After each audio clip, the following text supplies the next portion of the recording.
তোমার নামে মধুরি গানে হৃদয় ভরে যায়, তোমাকে পড়ে গো মনে ভোরের হাওয়ায়। তোমার নামে মধুরি গানে হৃদয় ভরে যায়, তোমাকে পড়ে গো মনে ভোরের হাওয়ায়। তোমাকে পড়ে গো মনে ভোরের হাওয়ায়। আজানে আজানে কাঁপে সুরের মিনার,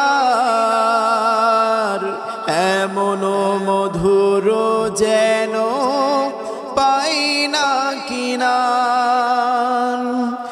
আজানে আজানে কাঁপে সুরের মিনার, এমন মধুর যেন পাই না কিনার।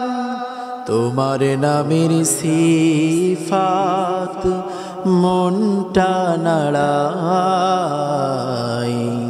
তোমাকে পড়ে গো মনে ভোরের হাওয়ায়।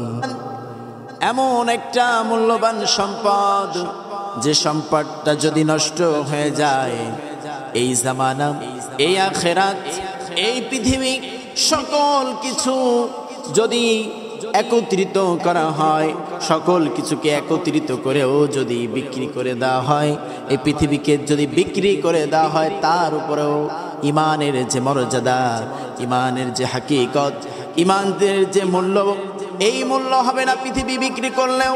আল্লাহ রাব্বুল আলামিন বিশ্ব নবীকে জানিয়ে দিলেন, কুলু আমান্না বিল্লাহি ওয়া মা উনজিলা ইলাইনা।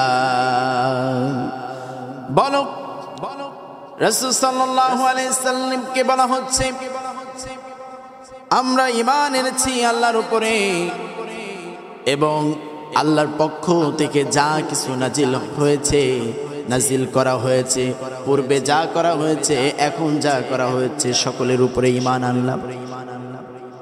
সকল বিষয়ের উপরে ঈমান আনলাম, সকল কিতাবের উপরে ঈমান আনলাম। যার অন্তরে ঈমান নেই, নামাজ আছে, রোজা আছে, হজ আছে, যাকাত আছে, এই নামাজ, রোজা, হজ, যাকাত দিয়ে কোনো ফায়দা হবে না। ঈমান যদি না থাকে, ঈমান যদি না থাকে, তাহলে ঈমানের মূল উৎস কি, মূল উপাদানটা কি? বিশ্বনবী মুহাম্মদুর রাসূলুল্লাহ সাল্লাল্লাহু আলাইহি সাল্লাম বলেন, আল ঈমানু আন তুমিনু বিল্লাহি ওয়া মালাইকাতিহি ওয়া কুতুবিহি ওয়া রাসূলিহি ওয়াল ইয়াউমিল আখিরি ওয়া তুমিনু বিল কদরি খায়রিহি ওয়া শাররিহি। বিশ্বনবী বলেন, ঈমান মানে আল্লাহ, ফেরেশতা, কিতাব, রাসূল, আখিরাত ও তাকদীরে বিশ্বাস রাখা, সকল কিছুর উপরে বিশ্বাস রাখাকে ঈমান বলে। ঈমান ও আমল একসাথে থাকতে হয়, ঈমানও থাকতে হয়, আমলও থাকতে হয়। শুধু ঈমান থাকবে না, আমলও থাকবে। আল্লাহ রাব্বুল আলামিন বলেন, ইন্নাল্লাযীনা আমানু ওয়া আমিলুস সালিহাতি লাহুম জান্নাতুন নাঈম। আল্লাহ রাব্বুল আলামিন বলেন, যারা ঈমান এনেছে, সৎ কর্ম করেছে, আমি আল্লাহ রাব্বুল আলামিন তাদেরকে ভালোবেসে জান্নাতুন নাঈম, জান্নাতুন নাঈম দান করে দেব। সুবহানাল্লাহ, জান্নাতুল নাঈম দান করব। আল্লাহ রাব্বুল আলামিন এই ঈমান আনে, শান্তি ও নিরাপত্তাও দেয়। যারা ঈমান আনলো তাদেরকে আল্লাহ রাব্বুল আলামিন আবার বলতেছেন, সতর্কতা অবলম্বন করতে হবে। কি সতর্কতা অবলম্বন করতে হবে?